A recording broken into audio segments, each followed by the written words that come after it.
Hello, today is Monday, March 23rd, 2015, and I am your host, Sue Brown, and welcome to Info2Rail, your freight train to modern media. How are you all doing today?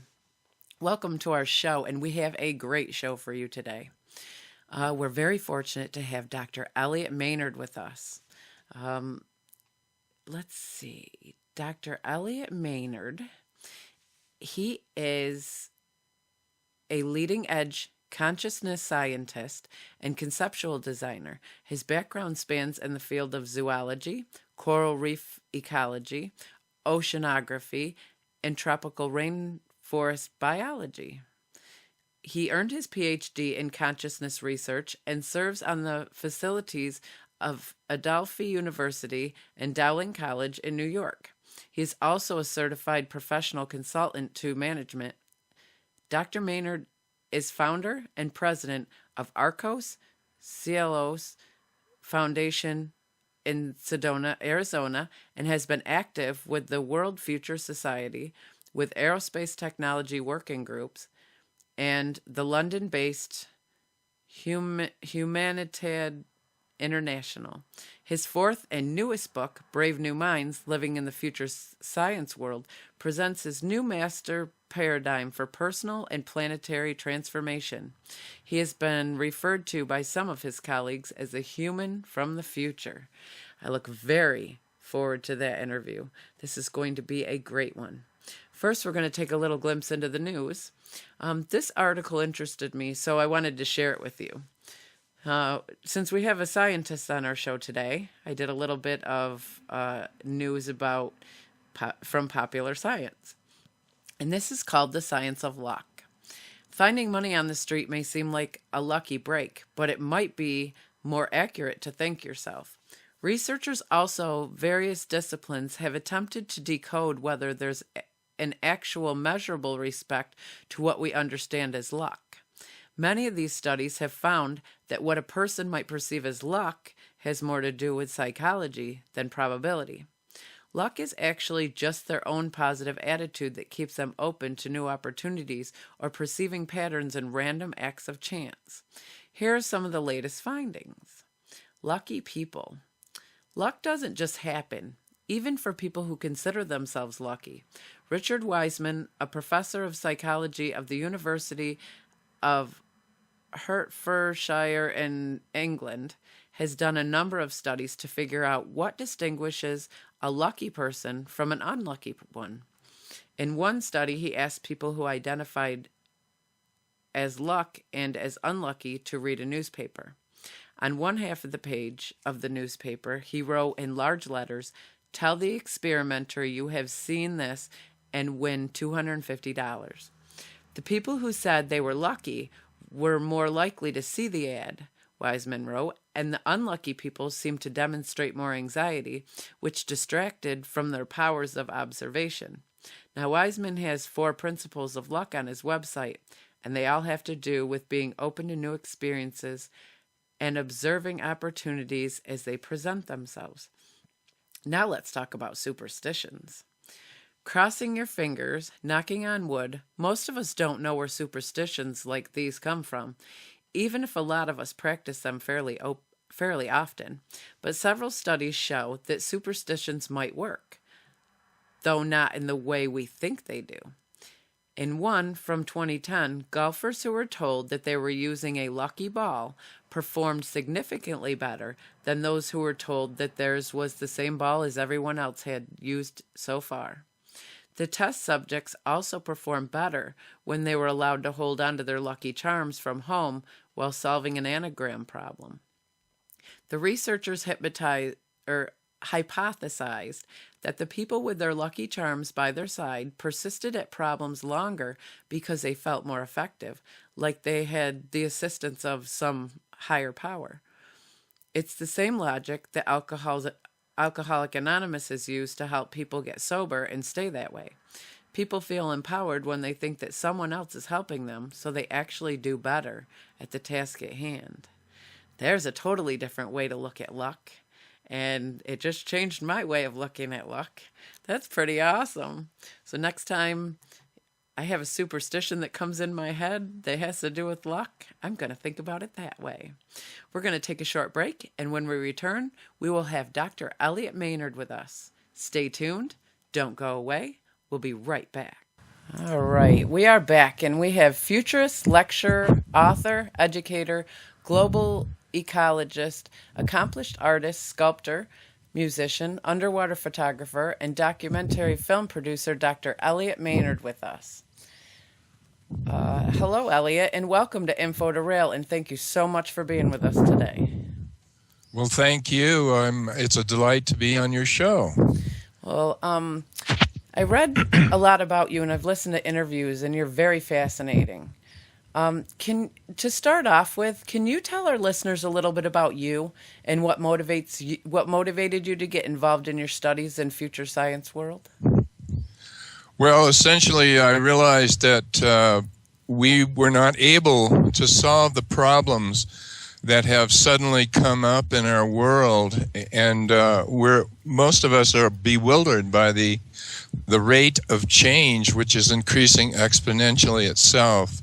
So within this new system, I felt we needed a new way of living, a new way of thinking, and I created this book, which outlines a new operating system for humans and planet Earth. And this operating system includes all of what we like to call paranormal or extrasensory, and brings them right into the public education and application of along with new technologies. What motivated you? Was it a childhood thing, or was it something that you read or listened to that got you motivated into this? Well, I've always been interested in anything out of the ordinary.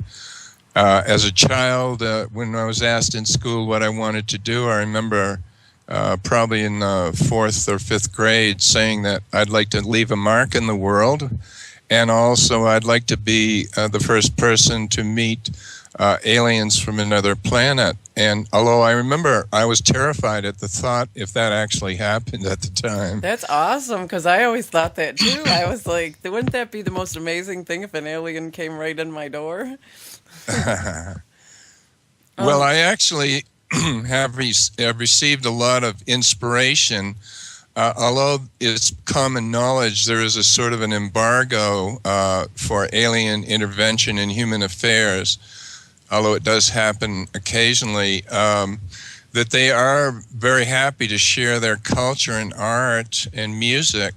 And so a number of years ago, I requested inspiration from other sources, other dimensions, other races in the universe, and my art has, in the process of doing my sculpture over the years, I have found that I get some very, very strange and wonderful art pieces that when I look at them when they're finished, I go, wow, did I do that? That's awesome. Or how did I do that, you know? Right? What do you like most about your profession?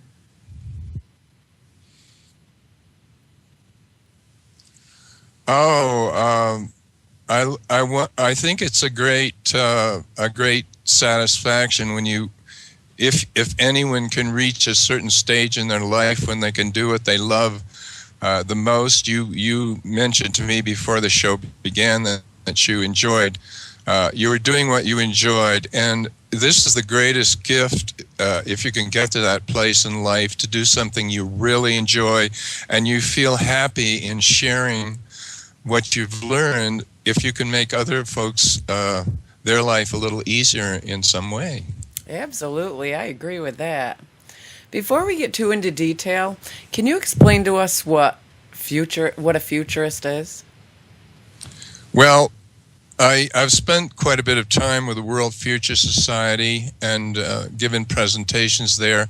Essentially, the way the futurist, the whole concept of being a futurist was started, was a group of people would extrapolate present trends and then in a bean counting linear way and predict the future from existing trends. Now, those of us who are aware know that there's these things we used to call wild cards appear, something that we could have never anticipated only a few years ago come into the picture. A perfect example would be the new move toward electric and hybrid and hydrogen cars, for example. And these elements, these wild cards, can change the whole game. And this is why I say that real futurists actually create the future. And that's the group that is very, very exciting to be part of. And many of our listeners, if not all of them, are participating in this very thing with their own imaginations and curiosity. Can you also define quantum for our listeners? Because a lot of listeners don't really know what that is. Well, essentially, I know there's a lot of, it can be mathematically defined, but essentially, if you think that our technology has allowed us to see particles, atoms, molecules, atoms, and then subatomic particles, and the farther and farther we get down, we realize that these particles are essentially points of energy, and that also, with the Heisenberg principle, the observer influences the outcome of an experiment.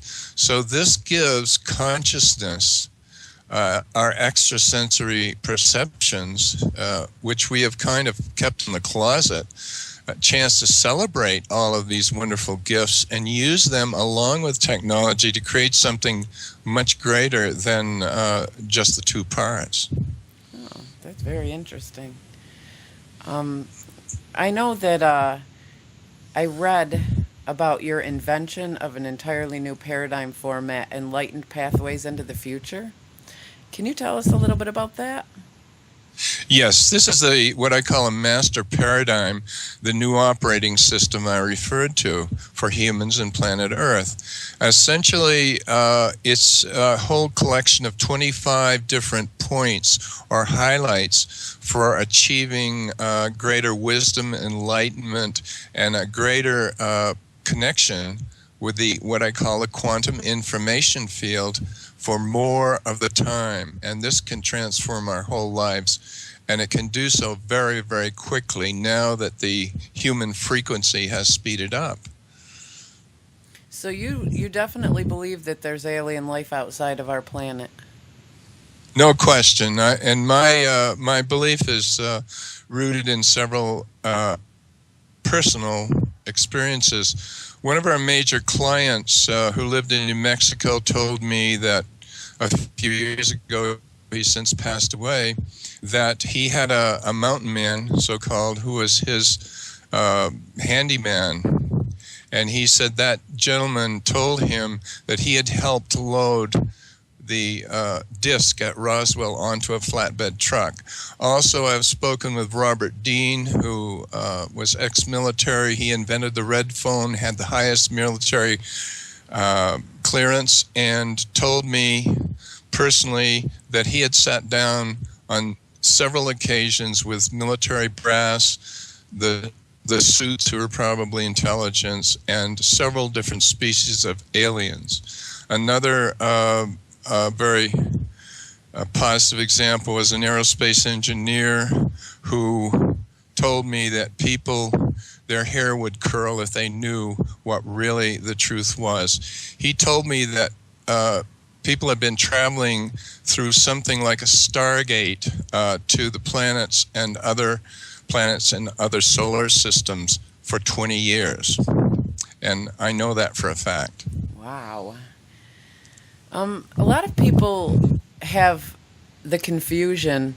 A lot of people think that what lives outside of our, outside of us, these aliens, they have the notion that they're mean or, harmful to us. Well, there's, it's kind of funny. If we think our politics, our global politics, is complicated, I believe that exopolitics, so-called alien politics is really complicated. So we have a number of different races who exist, some of them in parallel or other dimensions, they are higher dimensions. They all have their separate agendas, and some of them are not good, as we know. But the truth is that in a number of those cases with the Greys and the abductions, that these apparently, the individuals that were abducted had gotten permission, so-called soul permission, to undergo those experiments. So experienced psychics know that if you ever have one of those Greys appear, all you need to do is go no, and that's it. They will not interfere with you. Wow, I've never heard that before. That's fascinating. I hear about it a lot, you know, people being abducted and taken up. And, you know, they don't seem to have really horrible experiences of what they can remember, but the things they can remember are extracting of ovaries and sperm. And, you know, why do you think that? What do you think that that's all for? Well, according to the prevailing theories, and these, if you cross-reference these different stories, you will find certain commonalities, and this is the scientific approach to this. These people, the so-called Greys, are a lower order who are trying to reestablish, they're actually trying to survive. And they use these organ parts and that they get from cows and farm animals to apparently as a sustenance, and also they have a program to create hybrid human and ET hybrids, and that has been supported by certain aspects of, you know, the human race, in other words, Americans and others, the government, whatever. It's one of those black box sort of things. Well, it makes you kind of curious, you know, what they're looking for in traits of a human being. It makes me curious, you know. They have their own race. What would they possibly be interested in a human being that they are not already? Well, they're trying to, one of the things, they are very, very cold and calculating, and I think that they have been described as being a kind of a hive mind. In other words, they're drones, and so they're trying to recapture some of the human spirit through different kinds of experimentation, because this is what they lack, and this is, I think, one of the reasons that their race is not surviving. So basically, they're like unemotional and such. Is that what you're saying? Yes. Wow. That's fascinating. This is stuff that I've wondered since I was a little kid. I've always been interested in this whole, you know, UFO phenomena and if they were really here. I think one of my biggest questions is, how come these ETs show themselves to only certain people, but those of us like me, you know, and I don't know anybody personally who's actually seen them. And I wonder, you know, why they only show themselves to certain human beings. Well, that's a good question. Another individual that I have personally interacted with is worked out on Area 53, and this man was in military. He was just a low, enlisted man, and they put him out there to interface with the so-called tall whites that lived. This was Area 51, which was near that area. Apparently, this group had been living out there. They are fragile and sort of delicate, but they can live for 300 years, and the military kind of created a reservation and made a deal with them to help them protect them, and in exchange for some of the technology.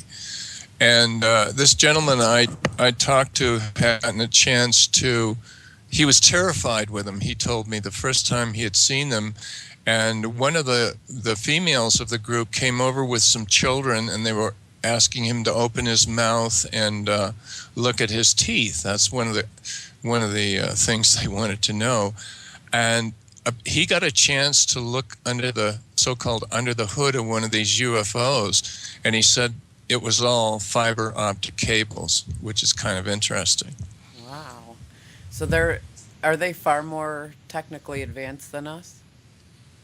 Yes, that particular group is, yes. They have scout ships and, apparently motherships. And the military has helped them create some hangars out there in the sides of mountains and that sort of thing. Wow. The name of this series of books is called Millennium Hospitality. And the name of the individual is Charles. I can't think of his last name right now, but maybe it will come to me. I'll definitely. I would love to read those. This stuff fascinates me. I have a whole bunch of UFO books, right here in the studio, because it's such a, if you've never seen one, it's so hard to believe another individual who says they have. It's like the God theory. You've never seen him, so either you have faith that he's there or you don't. So a lot of people, will say to me, Sue, there's no such thing as UFOs or aliens. But I'm starting, doing radio now. I'm starting to figure out that these really exist and they're out there with us. How does future science? Yes, they do, and go ahead.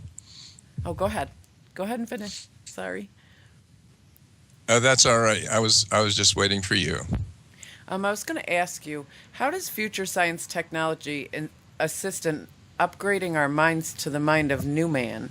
I mean, how is this going to change us? Well, it incorporates all of what we call the paranormal or extrasensory, or those wonderful aspects that got us, the human, through for millennia before our technology came along, and they now become a part of our lives. And in doing so, we open a whole cornucopia of new doorways for transformation and this sort of thing. As one example, the father of exopolitics, so-called in Canada, Dr. Alfred Weber, I watched a video presentation that he did, and he said the whole UFO business, there's no question of the validity of the UFOs and ETs. He said we need to move UFOs and exopolitics from the occult, hidden information or whatever into our educational system. Now, imagine what a different world it would be if we did this. I agree. I think that if they're really out there, then it should be part of our educational system. But in reality, if you walked up, like you said, you've talked to people and they were scared to death when they first saw them. So could you really imagine? I couldn't imagine coming face to face with one. I really don't know how I'd react, but as long as I've been interested in them, I think it'd be quite cool. Well, it's very interesting because I had a good friend and client who was in the U.S. Missile Defense Command, and he was in Alaska one time, and this is a hard military guy, and he said he was walking down a path one day, and a female grizzly bear jumped out at him and stood up. These can be 12 feet tall, the big ones. And he said that all he could see with those teeth and the gums, and he said he was totally terrified. He could not even draw his pistol. The story came out okay because the mother went back in the woods to tend her cubs, but he said I couldn't have done anything. And I think that this kind of a first look at an alien instantly would elicit that terror, which is really a survival mechanism built into humans from the past. But if we can get over that, I know many stories of great artists, interesting artists that have been producing what is called ET-inspired art, and they played with ETs when they were children, and the ETs kind of set up a little nursery for this one lady I talked to, so that they could study her reactions. They were writing things down on pads, and it was an amicable relationship, and she's produced some beautiful artwork. Wow. I think it would be absolutely awesome. I've been into the paranormal for most of my life. I've seen a lot of things that I cannot explain, except for the fact that they were paranormal and they were there. Um, it's in that sense. I think that's the same thing with the first time you actually see a spirit or a ghost. And trust me, the first time I saw a ghost, I was leaving, but and I have a lot. I do a lot of filming. Like I get out in the woods and do a lot of filming and stuff, looking for that stuff. And I also go from place to place to people's houses and actually investigate if they have any paranormal going on in their house. And I think the only thing left out of my life that I haven't done yet is actually deal with an alien face to face. So I think that would be awesome. Well, they'll come around, and if you're concerned about this, all you have to say, I welcome you, as long as your intentions are for my highest good, and that's really important in dealing with them. Just as you might behave in a certain way when you're in New York subways when certain panhandlers come up to you. In other words, you have to gently relax, but not. You have to keep that barrier up until you're sure that there's going to be that their intent is the highest. Absolutely. What are the characteristics of this mind of a new man that you were talking about earlier? To upgrade our minds to the mind of a new man, what would be his characteristics? Well, first of all, imagine a world where children. I've got an educational system as one of the 25 points, one for the future, which would include kindergarten through lifelong learning. And children would be encouraged to talk to their imaginary friends, to learn how to do dowsing, to answer their questions. They would realize the law of cause and effect, karma, and instead of bullying, encouragement and mentoring would be encouraged. Now think of how different this world would be if we no longer feared death, which is a prevalent fear, and realize it's just a graduation ceremony. And so we have a celebration of life when someone passes on, and realize they're getting away from all the pain and suffering in this physical world, and they get a whole new game in front of them. I actually touched a little bit close to that. I just lost my dad in October to cancer, and I really thought I was going to be so upset and so distraught and wouldn't know how to live with it. But in reality, it was so peaceful because I knew that there was not one more second of him suffering, and I knew where he was going. He was going to be at peace, and I just never in my lifetime thought that I would feel that kind of peace losing somebody that close to me. Well, that's really important, and you have certainly embraced the whole new concept that I'm putting out, because if you live without this fear of dying, you can have an amazingly happier life than most people, because when you think of it, the older they get, they're counting the days down, and many of them either have some colored up vision of where they're going that the church has put in front of them. A knowing like you have in working with other people, it's really important. I bring this out in after-death communication, which is another one of the keys to getting advanced into the new human, as you call it. You had talked a few minutes ago, or when I asked you about the characteristics of the new man, you were talking about how kids should interact with their imaginary friends. In my opinion, and this is only my opinion and my experience, I almost think that when kids have imaginary friends that they're not so imaginary. I honestly believe that kids because, kids have an open eye to see things that adults have closed themselves off to. So a lot of me believes that when these kids say I'm playing with so and so, that in fact they're really seeing this other kid that they're playing with.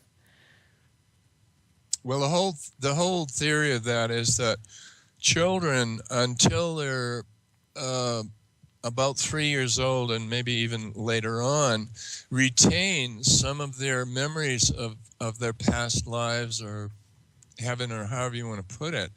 And so this is very important. And there's a lady called PMH Atwater that has interviewed many children about this kind of thing, and especially about near-death experiences. And they're still not, let's say, conditioned by all of our social grids that we have.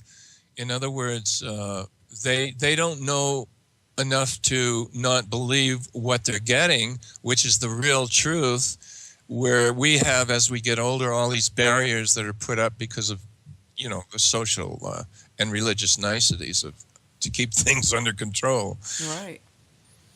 Well, I believe, this is personally still my belief, I think that we're programmed when we're kids. When you say, Mom, there's something in my closet, or I just saw somebody over there. I think our parents along the way, being parents, you have to say there's no such thing as monsters. There's nothing in your room. And I think in a lot of ways that, I think that a lot of times these kids do see what they do see in their rooms or under their beds or in their closets. And I think that as adults, we stop that by saying, nope, there's no such thing. So we're changing what these kids believe instead of letting them, believing that they're seeing what they're seeing. Yes, and instead we should be teaching them how these monsters, so-called, have no power over them. I have a memory of around the first or second grade. I was a child at that age, and my parents bought an old sea captain's house on the Maine coast, and I remember that up in the attic there was an extra room that had been created, and for some reason there was something up there that scared the bejesus out of me. I was just all I remember seeing something like an owl face or something. It could have been something they brought from Fiji or some wild place or who knows what, because the house was filled with antiques. So that fear is real, but children can be taught how to say, go away, or call in their spiritual guides, or put light around them. These are all techniques that the future man would learn as soon as they're able to understand things. How do we access this quantum mind? I like to give people the analogy of a reel-to-reel tape deck or a video cassette, where if you want to go to one point, you have to reel it forward or backward. That's the linear, logical mind. The intuitive mind, the so-called right brain, works in a quantum way, much like a CD disc does. The laser goes to any specific point on that disc that you requested by your question. Now, I tell people to imagine a little switch in their mind, and I guarantee if you do this, your life will change dramatically. What we are taught is never to believe anything we cannot prove to be true. This is the grid imposed upon us. So we need to simply change that to do not disbelieve anything you can't prove to be untrue. And I guarantee you that the world will open up to you. You will start to experience strange things like synchronicity and serendipity, where you'll see two people you haven't seen at some improbable place. That's a simple example. So how do we plug it all into reality? I mean, how do we bring this all to reality? I mean, this is a very fascinating thing, and it would change the whole world. Well, again, I describe different ways of doing this, but the working in art or any craft or in sports, they call it the zone. When a team becomes really synchronous, they start to operate in a whole zone that's higher, and impossible kinds of plays take place. And this happens very often due to the group consciousness created by the audience and the players. Now, this information field has always been with us, and in the past, great leaders and artists like Leonardo da Vinci were able to tap into it. The difference now is that we can tap into it consciously, and all we need to do is recognize the fact that it might exist, or that it does exist, and invite it to be a part of it and a part of you. And suddenly you will start to get answers to questions that just come trickling down to you. And I know that all of you out there have had this experience. We just need to put a little tag on it like we do in the computer, a comment or something that, oh, that's nice, and recognize it, and it'll start to come more and more. So the more time we can spend in this kind of state and get this kind of information, and the more we can talk about it as we are now, the easier it is to become reality. That is fascinating. It changes the whole way. It changes my way of thinking now. It opens me up to a whole new way of thinking. And it kind of reminds me of the whole God theory. You know, like I said, so many people in this world, if I can't see it, I don't believe it. And so basically, you're believing things into reality? Yes, exactly. When you get to this so-called 0 point, or this state, there is no past, present, and future. Because most humans don't understand the future, they like to dwell in the past, and too much of that is a mind trap. The past is a good reference, but when you can get into this quantum field, there is no past, present, and future. Therefore, you're very close to those things that are coming, the probabilities of new inventions and things. And if you get into this state, those ideas will kind of come to you just like osmosis. That's what I was getting out of it. That's very interesting. You know, I try that a lot. When I'm by myself, I'll try to sit and think something into reality. And sometimes it actually works. I'm kind of interested when it comes to the mind. Can we, through our mind to mind, if somebody's sitting across the room or they're in another room, can we actually get through to their mind from our mind just by willing Absolutely. it to be? Absolutely, and the more we acknowledge that this quantum field does exist, because the only way to really know is to experience it. And this is what makes so-called extrasensory things or paranormal things appear different, because we always have this, we are all trained by our parents, schools, religious house of worship to negate things immediately. We're trained to be judgmental, and it's so embedded in us that the first reaction to anything new is, oh, that's, the BS meter starts to go, and you make some people make these stupid comments to deny this before they even give the person a chance to express what they're trying to express. Oh, I absolutely agree there. I see it more and more in this world. It seems everybody's just so judgmental. Nobody wants to hear any possibilities. They close it down immediately. That's not possible, and it frustrates me. There's so many possible things in this world, and we're just not open enough to them. Well, essentially, there's sad to say, there are a number of people that don't really have a life, and so they want to say something stupid instead of much better. If you can't say anything good, don't say anything at all. Absolutely. And instead they want to say, look at me, and it's a rather pathetic commentary. But if they see that more and more people are saying, hey, this might be a good idea, I think I should look at it. And if you want to be critical, there are ways to do it, because realize that a person that puts a new idea out has put their life energy into this. And and that the vast majority of these new ideas are positive. But there have been many examples of academic people who should have known much better reacting violently to new things like cold fusion, which was later validated. They just didn't have the technology to validate it at that time. I think a lot of people are scared to look into new ideas and new concepts. I think people get stuck in their tried and true and their old ways, but, you know, if they stepped outside of the box for a second, they would see that there's just so many more possibilities than what we can even imagine. To me, that's how I think of it. You know, I'd rather step out and see the possibilities of a new future, like, you know, operating under a series of fixed grids, whether they be highway systems or communication systems, and this new master paradigm, future science technology, is a grid to guide the energy so that things can manifest. But the difference is that this grid is infinitely changing to meet the exact requirements of any given time.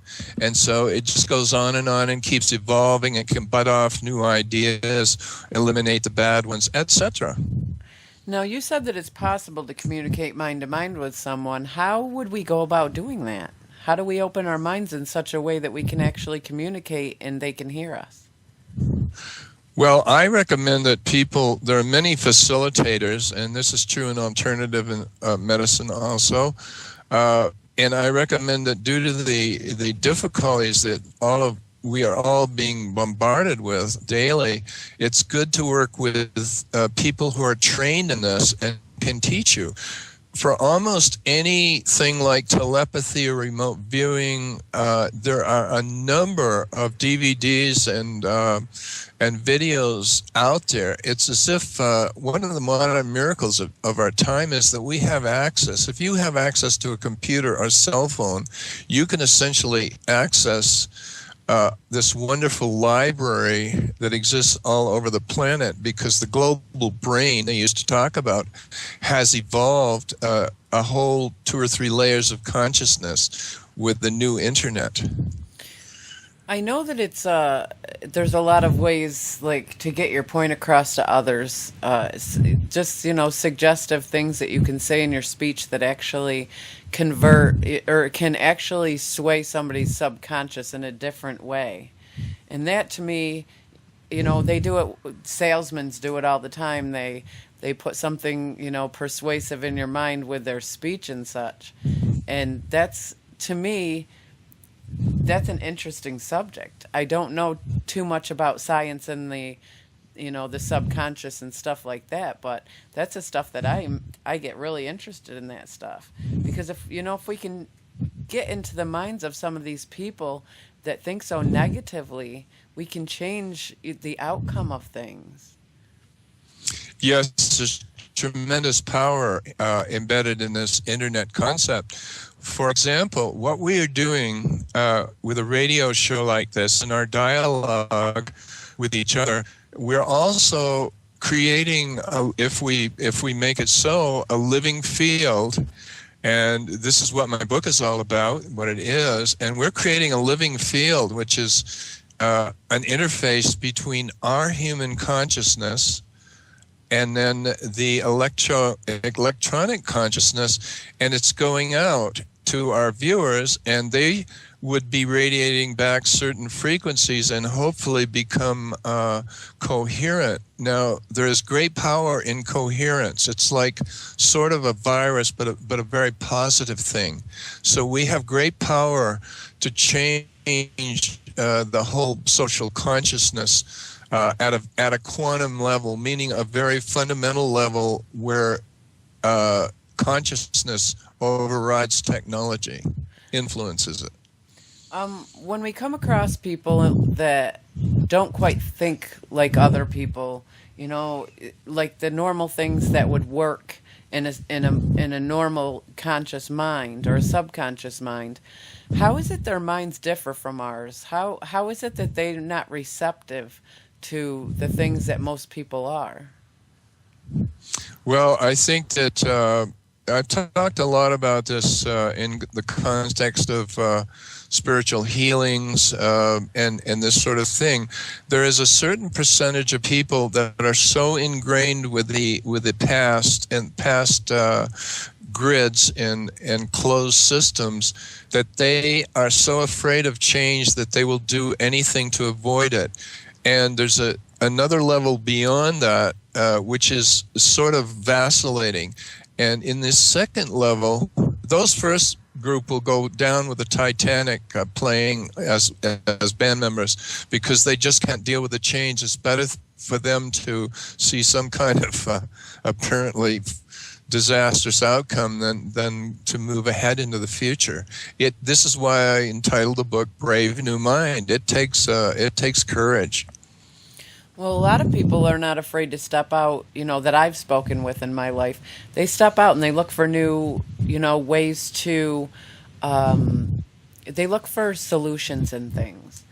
But when it comes to the things that are very important, like your personal life and such, they come to a point where that's not important. And to me, that's crazy. I mean, I think our personal lives have everything to do with the outside world.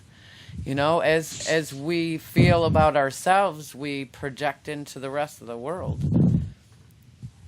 Absolutely, and many people actually seem to have, or a certain group of people seem to have a self-sabotaging part of their whole psyche, in that when they get to a certain level of success, they'll do something stupid to bring themselves back down. Now, when one does take that extra step and get up and have a tall profile, as the Native Americans say, when you ride tall in the saddle, you make a good target. So ask Elon Musk and Richard Branson and people like that about that. I'm not sure if this is appropriate for me to talk to you about, but I was reading that you worked with your first wife, Sharon. Yes. For 30 years doing consulting for business and movie stars and actors and such. Yes. And that she was a psychic and such. Would it be okay for you to tell us a little bit about that? Yes. We worked for over 35 years together, and we were higher initiates of Eckankar at that time. And we used to do missionary work in the sense that we traveled around and would sort of clear public buildings and places where battles had taken place. We went to Africa and Europe and these places. And we built our dream together and established a foundation we have called Arcos Cielos. And then one day we were set to take a trip, and then she was feeling bad. I took her to the emergency clinic nearby, and she was taken in an ambulance and flown down to Phoenix, which is about 125 miles south of here. And I kissed her goodbye in the helicopter and drove down. By the time I got down there, she was in the operating room with open heart surgery. She never regained consciousness, and I had to shut her machines down because that's what she would have done for me. And she had said to me several months earlier something that troubled me at the time. It said, if you love something, you must let it go free. And so I realized that, and I refused to allow the death barrier to separate us, and did a lot of work in channeling and after-death communication with a professional after-death communicator. And I established I got a lot of good information and realized how helpful this can be, and how important it is to resolve any fears or problems or unsaid things between a person who's left here and the person who has departed. And the bonus of all of that is that after 2 or 3 years, she found me a new lady who came into my life, and we're married. And this lady is also psychic, my wife Elisa, and she works with Sharon all the time. So I think I like to think of it as having your cake and eating it too. the whole thing, Well, I had read about that, and I just thought that that was amazing. Your second wife still works with Sharon, and I think that is absolutely amazing. I read here that you design systems for future based on ideas streaming from quantum concepts. How did her psychic abilities help you with that? Well, she had a very amazing ability. At the time, we had to kind of not keep that under the wraps, but she was able to see things at a microscopic, atomic, and subatomic level. She was able to tune, so-called, I use that word, tune, machines and venues. So we did a lot of work with some rock concerts, tuning venues like the Tokyo Dome, and even the generators that were in the dome, and those were brought in to make this atmosphere powerful so that this rock energy could be used in the transformation process. Wow. I've been into tarot cards and such my whole life, and a little bit, psychic stuff. I wondered if you've ever dealt with the concept of deja vu. Deja vu. There's a wonderful book called Future Memory, and I believe this is by PMH Atwater, who I mentioned previously. We apparently have the ability to what she calls future memory. And so if one person writes about this and gives many, many clinical examples, it is possible for us to understand the future. Now, we can do this using several different approaches like dowsing or using your cards as you suggest, but essentially it is all the same. We're interfacing with this quantum information field where the future is right here, right now. So our job is to kind of absorb that information and bring it back, and then we can apply this in very practical ways to our personal and professional lives and to our technology. I have a situation with deja vu. If I have a deja vu moment where I've actually been there before and done this before, 9 out of 10 times it has a very bad ending. So for me, I immediately have to jump up and change the course of events at that moment because I know it's coming. And as soon as I change the course of events at that very moment, that the whole bad outcome doesn't happen. So I don't know what that's about, but I've been that way my whole life. I can see something, it'll start happening, and I run through it real fast in my head to the end to see what the end result is. And as soon as I see that it's bad, I say, okay, we got to change this right now. We're not getting in the car and going here, or we're done talking about this conversation, or you're not going over there, or whatever I have to do. And a lot of times it's with my kids or the people that I love the most. But I don't know. To me, deja vu is a warning sign that I can change a bad outcome. Wow. You've just tapped into and explained a whole new technology, which falls right into this new master, paradigm. And I hope you're going to be able to write this and put it maybe in a video or something, so other people can begin to work on this and begin to refine this technology, because that's an amazing new site. I call it Psi Tech, which is PSY Tech. And I hope this is a great gift to the world. Now, I'll give you another example of how this can work in the physical. And this is, again, something I'm just sharing personally. On several occasions, I've had something happen where I start to slip and fall. I'll give you an example. I was in French Polynesia, and there was a plane that crashed on the runway or stuck its nose in the water, so they closed the airport, and we had an extra day. And I decided to do some diving. I had a heavy camera in my hands, and I was coming down the rocks to do a little snorkeling, and all of a sudden my feet went out from under me. I landed smack on my butt, and it really hurt. And I said, no, and I'm not going to spoil this. And I just swam out into the water. And I know that if you can catch this kind of thing when it's happening in the physical, you can, in the middle of a car accident or just before it happens, you can lessen the impact so everything comes out all right.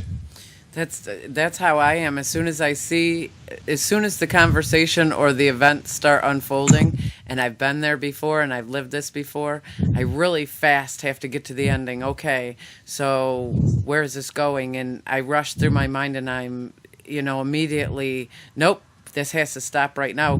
And I don't tell anybody what would have happened, because I'm not gonna put that fear into anybody. But for instance, there's times when my 13-year-old will ask me if she can go to a friend's house.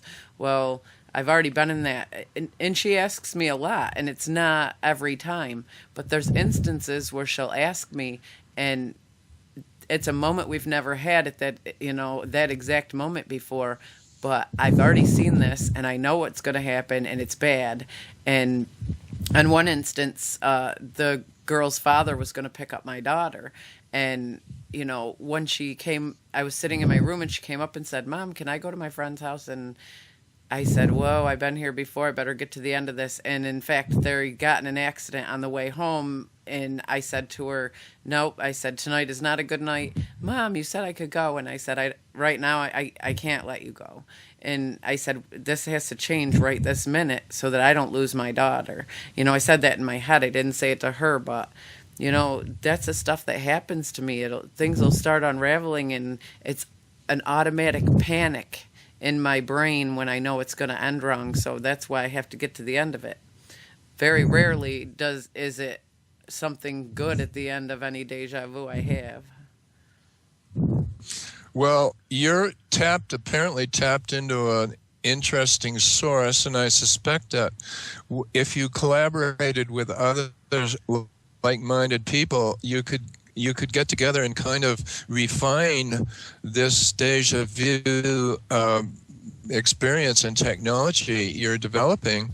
And you asked about Future Man. This is the kind of thing that would become more and more common, and just by talking about it, you will awake certain things in others, and it will become that much easier each time for other individuals to, first of all, recognize this thing that they may have stuffed away because their parents told them it was bad, or somebody said it was evil, or who knows what. Right. I have an instance that I wanted to ask you about, and I don't really know if you know too much about dreams or anything of that sort. Is that something that you know anything about? Well, and this is another, I didn't write about this one in the book because it's quite common, but there is a whole group of folks that start what they call dream logs or dream books, and they start writing their dreams down.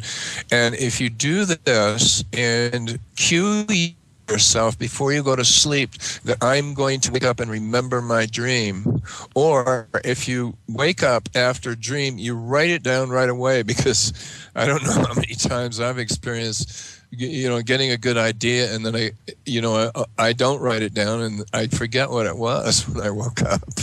Well, I have one dream that's crazy, and it's this house I've never seen in my life, and it's up on this hill with this long driveway.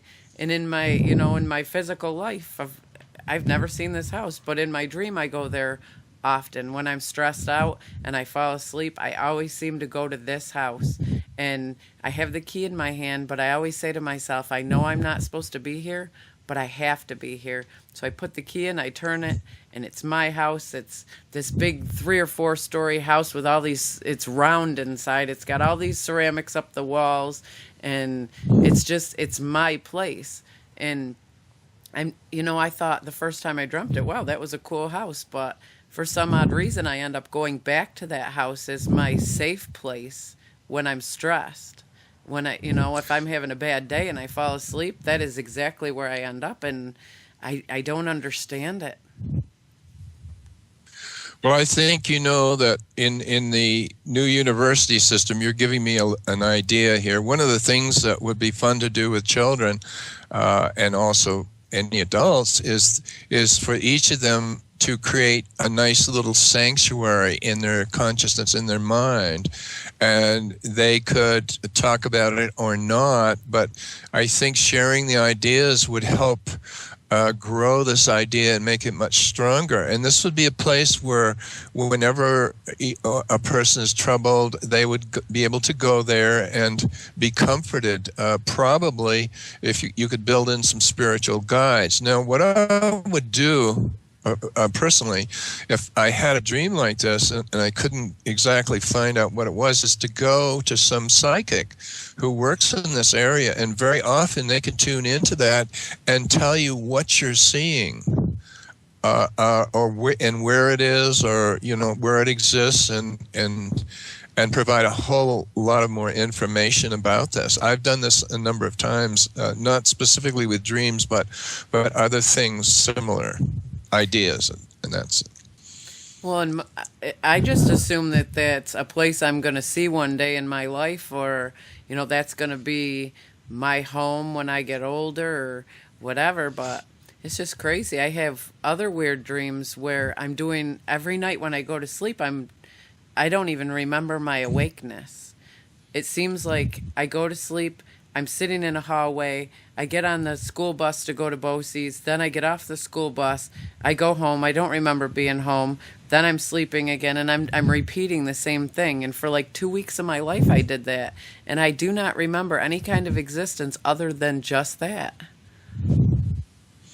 Well, this is where a good psychic practitioner could provide some help for you, because I that's not my specialty to tune in to this, but I'm sure there are many others who could really just provide some assistance and enlightenment, so you could really enjoy and learn how to enjoy this place and bring it into your more into your future line. Absolutely. I'm very fascinated with science and stuff, and to me, it almost seems like this is all connected in some way scientifically. So to me, that's why I ask these questions. They just fascinate me. Well, there's one thing that I always tell people. They ask about this, and I say that there is one thing about these experiences or these ideas or these dreams. The truth is self-evident. In other words, the truth is the truth, and when you get to a certain stage in life, you begin to know that. So then you can go and research things and cross-reference them and see how much correlation there is, if you want to do that in a scholarly way. Or you can go to someone who is trained, a trained facilitator in psychic sciences, and have these experiences and dreams interpreted for you so you can be better at what you do. It's definitely a good idea, because I'd really like to know why this stuff happens. I tell other people this and they think I'm crazy. They're like, what are you talking about? That never happens to me, and I don't know why it does to me either. But well, in closing, what would you like to leave our listeners with that gives them a hope of a bright new future? Well, I believe that this new way of thinking that we've shared, and I've outlined in this book, Future Science Technology, the book, again, Brave New Mind, Living in a Future Science World. This is a new recipe for the new human. And there are 25 different points which involve art, music, healing, advanced technologies, UFOs, ETs, exopolitics. It's all there, and that book is available on Amazon.com in both paperback and ebook format. So hopefully it's put out there as a sharing sort of thing, because when you get this knowledge, it's very important to share and work with others, because it reinforces your own ideas and consciousness, and also creates and makes it easier for others to step into this future role. Could you please give our listeners your website so that they can join you in growth and follow your fascinating research? Yes, our foundation website is Arcocielos, one word, and I believe you have that up on your website. Arcocielos, ARCOSCIELOS.com. Yep, we definitely do have it up there.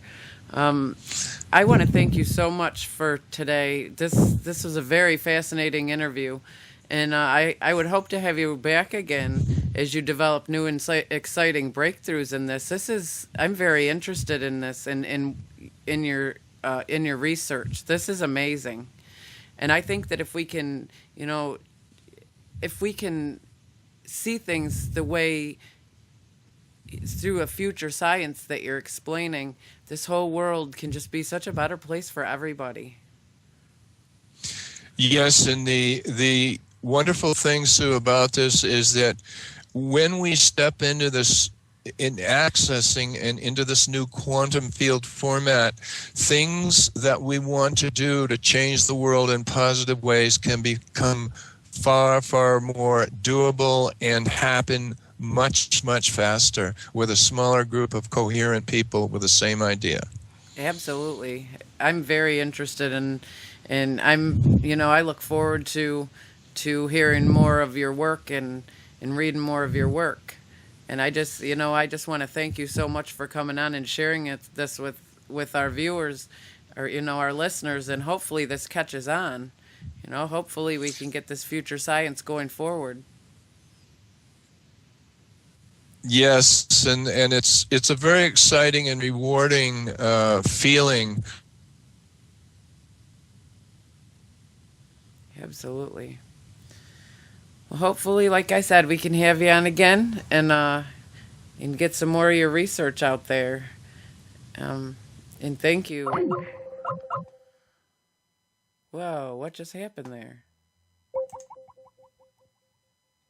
Well, we just lost him. I'm not sure what just happened to my Skype, but my Skype just went out.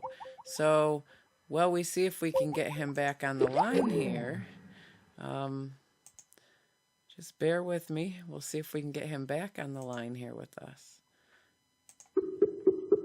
Not really sure what happened to the Skype. Huh.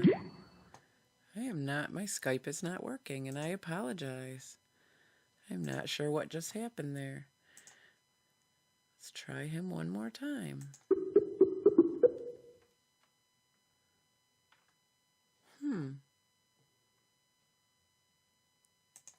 Says that there's a problem with our internet connection between the two of us. I'm not really sure what happened there. Sorry that we lost you, Elliott.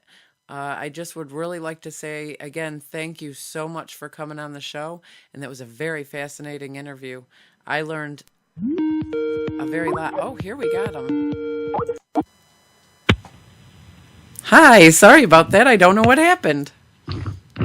No, at least we got through most of it, didn't we? Yes, we did. I was like, wow, he's gone. Well, when you deal with this quantum field, these kind of funny things happen. What can I say? No doubt. I have no doubt. But I really want to thank you very much for coming on and sharing this with us. Thank you so much, Sue. I really do appreciate it. It's very fascinating, and I encourage our listeners to read your work and really get involved in this, because this could change our whole world. We could have the beautiful, wonderful lives and world that we all dream of if this actually happens. Well, I'm convinced we've got to get with the program and all do our best to agree, at least, that we need to change the old ways. Just need to go, and we need to get with this new program of support, mutual, communications, and moving all of us into the future. Absolutely. Or as many as we can. Absolutely. I see a breakdown a lot, especially in little communities like I live. Back in the day, everyone was so, they took care of each other, and you watched out for each other, and you know, it was you did for each other. And now I see that there's so much backbiting and so much, you know, coveting and jealousy and hatred towards one another, and it just makes me sad. That is not the world that God gave us to live in.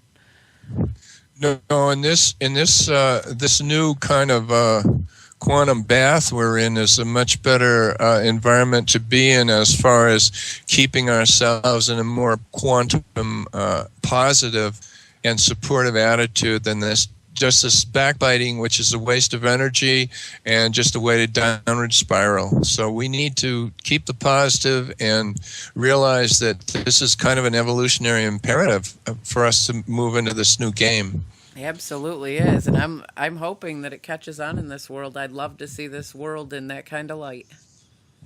I know it's a delightful feeling to share with others through this kind of talk radio show. It's wonderful. I'm I try to look for the positive in everything, but these Right. days it seems there's so much negative out there that nobody wants to be positive, and that's what I want to see. I want to see, you know, people look at things in a whole new light. Open your mind, change your thoughts, you know. Let's bring this into existence. Let's have a beautiful world. Well, I agree. All right. Well, thank you very much. Well, thank you, and I appreciate it, and look forward to possible work in the future with us. Absolutely. I would love to have you back on the show. Oh, thank you. All right. Bye-bye. Bye. All right. That was a very fascinating interview, everyone. Again, I'd like to thank Dr. Elliott Maynard for taking the time to be with us. His work is fascinating. His breakthroughs and such are just... That's the way the world should be, you guys. Let's band together and start looking at a hopeful new world. Well, that's all we have time for today. We post our shows, and if you want to know more about our guests and upcoming shows, visit our Info2Rail webpage. Just Google Info2Rail and click our Google Sites page. I want to thank you all very much for joining us here at Info2Rail each week, and we hope to see you here. May God bless you and keep you, and may His face shine upon you in these uncertain times. We'll see you soon.